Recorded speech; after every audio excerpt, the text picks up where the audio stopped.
Today's topic is depreciation accounting, accounting standard 6. So let's start with the meaning. What is depreciation? Depreciation can be defined as the reduction in the value of the assets, fixed asset. In simple words, we can say as the time passes, the value of asset decreases or decline. So is depreciation means decline in the price, decline in the value of fixed asset. यहाँ पर हम fix asset की बात करें, ज़्यादा specify करके बोलते हैं fix tangible assets, because as per AS6 depreciation हम किस पे चार्ज कर सकते हैं? Only on fix tangible assets. And what are tangible assets? Tangible assets are those assets which we can see, we can feel, that are known as tangible assets. For example, जैसे हमने कोई machinery खरीदा या कोई plant खरीदा, तो जैसे हम उसको यूज़ करते हैं उसका एक टाइम के बाद उसका वैल्यू क्या होता है? डिक्रीज होने लगता है. तो वो क्या हुआ? Reduction in value. उसको हम क्या बोलेंगे? Depreciation. Okay, so basically depreciation के दो मेथड्स है, straight line method and reducing balance method. In today's video हम सिर्फ स्ट्रेट लाइन मेथड देखेंगे. This method will be explain in my next video. So let's see what is straight line method. Straight line method is also known as fixed installment method or original cost method.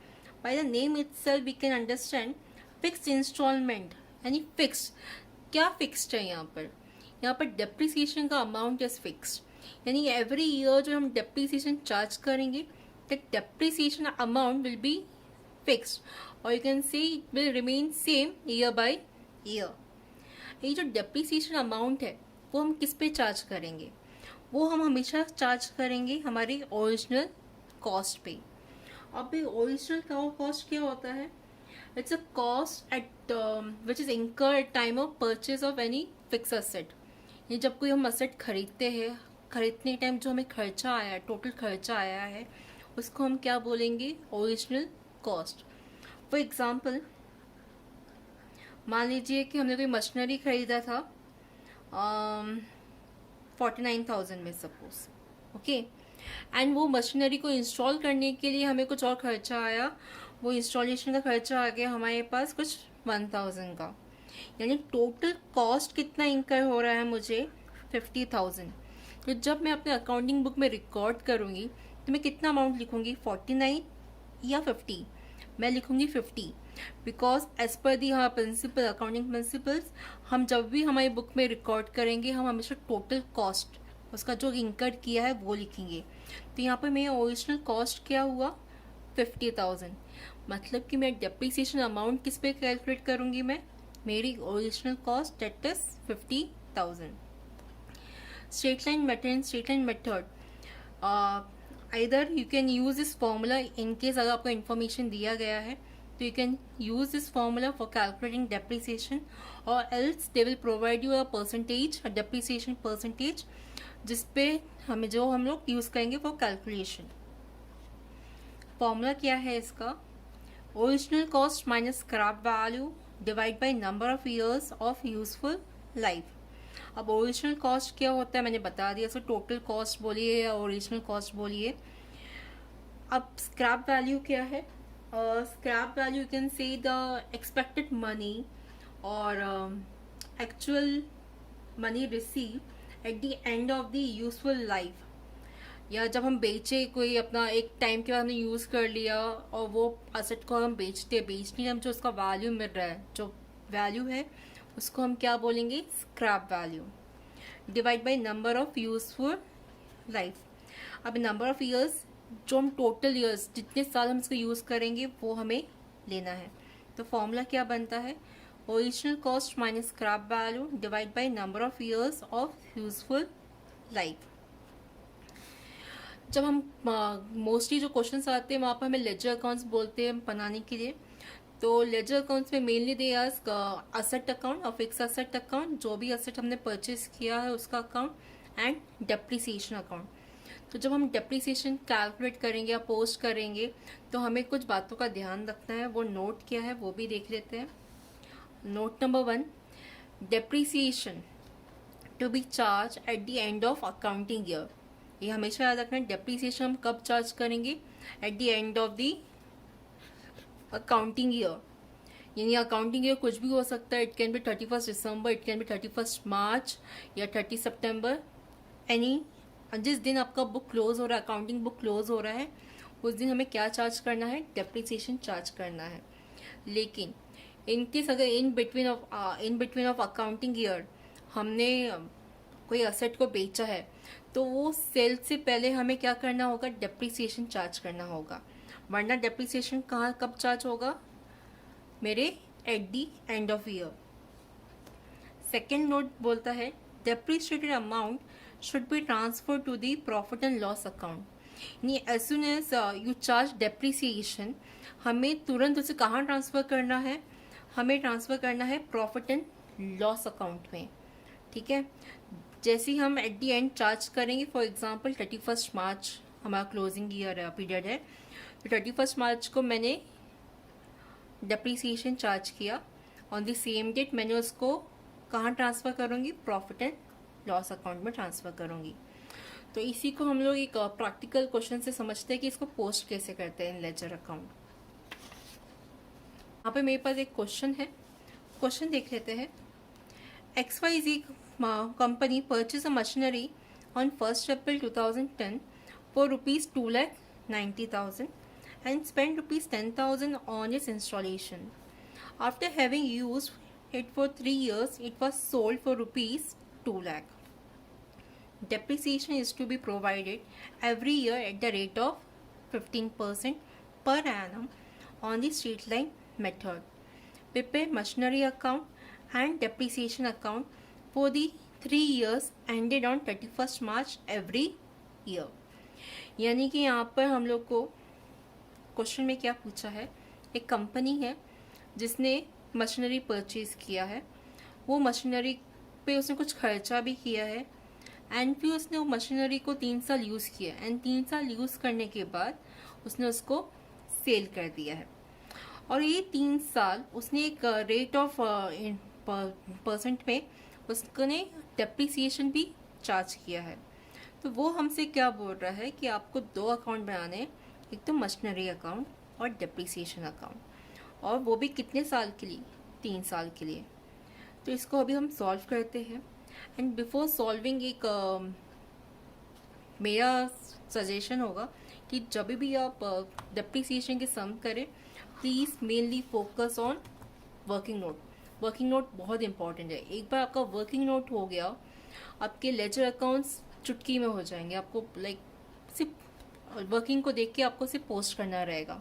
तो एक बार working समझ में आ गया, working कर लिया, तो आप it is not time consuming, आपको हार्डली 4-5 मिनट एक्स्ट्रा लगेगा सम करने से, लेकिन बहुत ईजी हो जाएगा वर्किंग नोट से। सो मेक श्योर कि जब भी आप डेप्रिसिएशन के सम करें, आप वर्किंग नोट पूरा करें। So let's start with the working note. And working note करना बहुत ईजी है, बस क्वेश्चन जैसे क्वेश्चन दिया है वैसे ही आपको सिर्फ पोस्ट करना है, इन्फॉर्मेशन को नोट डाउन करना है। ठीक है, सो लेट्स स्टार्ट। सबसे पहले उन्होंने हमें क्या इन्फॉर्मेशन दिया है कि उन्होंने मशीनरी को परचेज किया है। कब परचेज किया है, ऑन 1st अप्रैल। तो हम वो इन्फॉर्मेशन को लिख देंगे।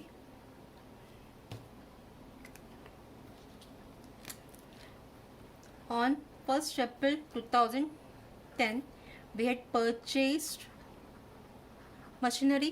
कितने में परचेज किया है, 2,90,000 पे। आगे इन्फॉर्मेशन में क्या दिया है कि they spend rupees 10,000 on it's installation.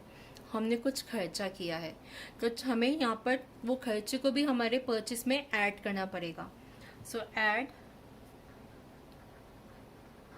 Installation, कितना खर्चा किया है, 10,000। यानी मैंने टोटल कॉस्ट कितना इंकर किया है, 3 लाख। इसको टोटल कॉस्ट बोलिए या फिर ओरिजिनल कॉस्ट बोलिए। कब किया है, on the same date 1st April. Done. उसके बाद उसका क्या इन्फॉर्मेशन दिया है, after having used it for 3 years it was sold for rupees 2 lakh. उन्होंने 3 साल तक उसको यूज़ करने के बाद उसको बेचा है। तो 3 साल तक का भी हम कौन से साल में है, फर्स्ट ईयर पे ही है। और यहाँ पे एक चीज़ नोट करिएगा, हमें 3 साल के लेजर अकाउंट्स बनाने हैं और हमारा हर अकाउंटिंग पीरियड कब खत्म हो रहा है, 31 मार्च को। शुरू कब हो रहा है, 1 अप्रैल 2010 को। ठीक है, तो यहाँ पे मेरे को 3 साल के कौन कौन से होंगे, 10, 11, 12 एंड 12, 13। अभी तक मैं फर्स्ट ईयर पे हूँ, तो फर्स्ट ईयर की बिगनिंग में, तो मेरे को फर्स्ट ईयर क्लोज करूँगी तो ही मैं सेकेंड ईयर में जा सकती हूँ। तो मुझे क्लोज करने से पहले क्या करना होगा, डेप्रिसिएशन चार्ज करना होगा। और डेप्रिसिएशन हम कब चार्ज करते हैं, eight the end of the year. अगर बिगनिंग मेरा अप्रैल है तो मेरा एंड किया होगा 31 मार्च, जैसे कि उन्होंने दिया है। सो ऑन 31 मार्च 2011 हम क्या करेंगे, डेप्रिसिएशन लेस करेंगे, लेस डेप्रिसिएशन। और डेप्रिसिएशन कितना बोला उन्होंने, 15% पर एनम, राइट। एंड हम कौन सा मेथड कर रहे हैं यहाँ पर, straight line method. And in straight line method depreciation amount is always calculated on the original cost. And मेरा ओरिजिनल कॉस्ट कितना है, 3 लाख। सो 15% ऑन 3 लाख, दैट इज 45,000। यानी मेरा बैलेंस कितना, मेरे को माइनस कितना है, तो कितना बैलेंस आ जाएगा, 2,55,000। ये 2,55,000 को मैं क्या बोलूँगी, रिटर्न डाउन वैल्यू, WDV। और यहाँ पर ही क्या होता है, मेरा फर्स्ट ईयर कंप्लीट होता है। इसको मैं डेट क्या लिख दूँगी, 1 अप्रैल 2011। इन सेकेंड ईयर 2011-12 में कोई ट्रांजेक्शन नहीं हुआ है, तो सीधा हम क्या करेंगे, उसको क्लोज करेंगे। क्लोज कब होगा, 31 मार्च। एंड बिफोर क्लोजिंग हमें क्या करना है, डेप्रिसिएशन चार्ज करना है। So less depreciation at the rate of 15%। And हम लोग स्ट्रेट लाइन मेथड कर रहे हैं, यानी मेरा डेप्रिसिएशन अमाउंट सेम रहेगा, फिक्स रहेगा, दैट इज 45,000। ठीक है, तो इसका मेरा बैलेंस कितना आ जाएगा, WDV 2,10,000। यहाँ पे मेरा सेकेंड ईयर कंप्लीट हो गया। इसको डेट दे देंगे 1 अप्रैल 2012। अब मैं थर्ड ईयर में आ गई हूँ, मेरा ओपनिंग बैलेंस आ गया। अब मुझे क्या करना है, क्या इन्फॉर्मेशन दिया उन्होंने, सेल किया है, पर सेल से पहले मुझे क्या डेप्रिसिएशन चार्ज करना पड़ेगा। सो on 31 March 2013 less depreciation at the rate of 15%, that is 45,000। यानी मेरा वैल्यू कितना आ जाएगा, 1,65,000। और उसके बाद क्या कर रहे हैं लोग, सेल कर रहे हैं ऑन दी सेम डेट। तो यहाँ पर करेंगे लेस, सेल हो रहा है। सेल कितने का हो रहा है, मेरे को यहाँ पर लोगों ने बोला सोल्ड हुआ है 2 लाख पे, राइट। अब हमेशा याद रखना, जब भी सेल होगा एक एंट्री हमेशा चिपक के आएगी, वो है प्रॉफिट एंड लॉस की। जब भी आप सामान बेचोगे तो आपको इधर प्रॉफिट होगा या फिर लॉस होगा। तो इन दिस केस मेरा वैल्यू कितना था, मेरे मशीनरी का 1,65,000, और मैंने उसे सोल्ड कितने में किया है, 2 लाख पे। यानी कि मुझे 35,000 का क्या हुआ है, मुझको प्रॉफिट हुआ है। ठीक है, मतलब अभी मुझे जब मैं पोस्ट करूँगी मेरे लेजर अकाउंट्स में, मुझे सिर्फ इतनी ही एंट्रीज पोस्ट करनी है और कुछ एक्स्ट्रा नहीं करना है। इतनी एंट्री मेरे फर्स्ट ईयर में आ जाएंगी, इतना मेरा सेकेंड ईयर में, और ये सब मेरे थर्ड ईयर में। इसी को हम पोस्ट करेंगे हमारे लेजर अकाउंट में। अभी देखना, मैं इस वर्किंग से इसमें पोस्ट करूँगी, आपको कुछ कैलकुलेट करने की ज़रूरत नहीं, आपने एक बार बस वर्किंग में कैलकुलेट करना है और उसी से फिर हमें लेजर अकाउंट बनाना है। चलो स्टार्ट करते हैं मशीनरी अकाउंट से।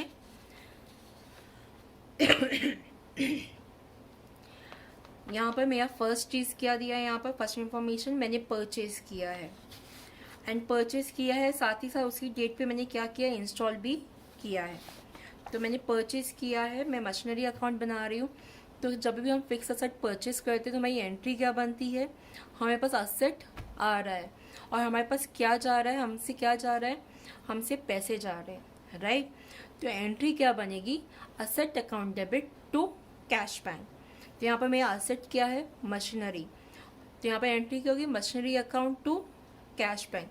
तो मशीनरी अकाउंट में कैसे पोस्ट करेंगे उसको, उसका डेट आएगा 1 April 2010 to cash bank, to cash bank account. अब यहाँ पर ये एंट्री को आप क्लब करके लिख सकते हो या अलग अलग परचेज की अलग, इंस्टॉलेशन की अलग अलग करके भी लिख सकते हैं, इट्स अप टू यू। यहाँ पर मैं क्लब करके लिख देती हूँ। मैंने 2,90,000 में मशीनरी परचेज किया था और खर्चा कितना किया था, 10,000 का, यानी टोटल 3 लाख। ठीक है। इसके बाद मुझे क्या दिख रहा है, मेरे को डेप्रीसिएशन चार्ज किया है एंड डेप्रीसिएशन कब हो रहा है, 31 मार्च। डेप्रीसिएशन कहाँ आएगा, मेरे क्रेडिट साइड में आएगा, 31 मार्च 2011 बाय डेप्रीसिएशन अकाउंट। कितना डेप्रीसिएशन चार्ज किया हमने, 45,000। ये यहाँ पर हमने डेप्रीसिएशन चार्ज किया। इसका सेकेंड इफेक्ट आएगा मेरे डेप्रीसिएशन अकाउंट में, यहाँ पर क्रेडिट साइड में, तो यहाँ पर डेबिट साइड में आएगा सेम डेट 31 मार्च 2011 टू, कहाँ से आ रहा है, machinery, to machinery account 45,000। And as per the note हमें क्या था कि जैसे हम डेप्रीसिएशन चार्ज करेंगे हम उसे कहाँ ट्रांसफ़र करेंगे, प्रॉफिट एंड लॉस अकाउंट में। तो यहाँ पर हमें डेप्रीसिएशन चार्ज किया and on the same date we will transfer it to profit and loss account. So on 31 March 2011 by profit and loss account 45,000 and your first year is closed, 45,000। Same way हमें यहाँ पर first year का book close करना होगा। Closing के लिए मुझे दिख रहा है मेरा debit side is more heavier और यहाँ पर कम है, तो यहाँ पर मेरा बैलेंसिंग फिगर आएगा जो कि मेरा नेक्स्ट ईयर का ओपनिंग बैलेंस बनेगा।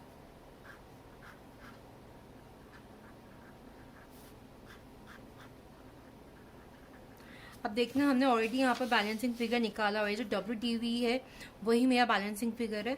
अगर आपको फिर भी ट्राई करना है तो आप चेक कर सकते हैं। यहाँ पे 3 डेबिट साइड में मेरा 3 लाख है माइनस 45,000 दैट इज़ 2,55,000। तो हमने ऑलरेडी निकाला हुआ है तो वापस कैलकुलेट करने की ज़रूरत नहीं है। सो ऑन 31 मार्च 2011 यहाँ पर लिखेंगे बाय बैलेंस कैरिड डाउन 2,55,000।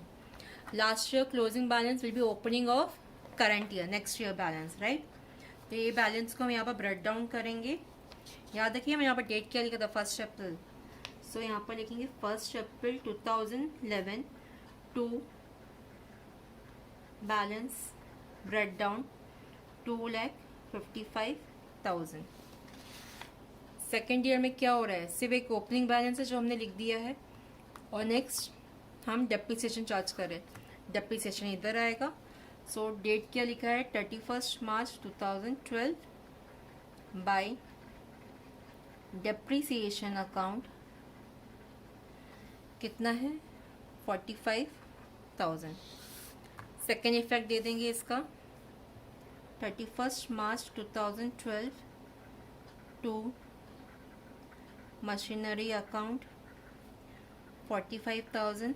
जैसे सेकेंड इफेक्ट दिया ट्रांसफ़र कर देंगे हम उसको प्रॉफिट एंड लॉस में by profit and loss account 45,000 और ये हमारा सेकेंड ईयर भी क्लोज हो जाएगा। डन। अभी यहाँ पर भी हमें करना है, क्लोज करना है सेम करेंगे वैसे ही जैसे ऊपर किया था। 2,55,000, यहाँ पर आया 2,55,000 और हमारा बैलेंस कितना है 2,10,000।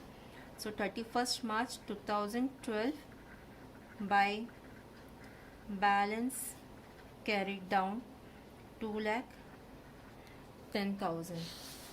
Last year closing, current year opening. तो यहाँ पर लिखेंगे 1 April 2012 to balance brought down that is 2,10,000, यानी मैं यहाँ तक की एंट्री हो गई है। उसके बाद क्या दिख रहा है, 31 मार्च को मैं डेप्रीसिएशन चार्ज कर रही हूँ, यहाँ डेप्रीसिएशन भी एंट्री कर देंगे। 31 March 2013 by depreciation account 45,000। Second effect दे देंगे।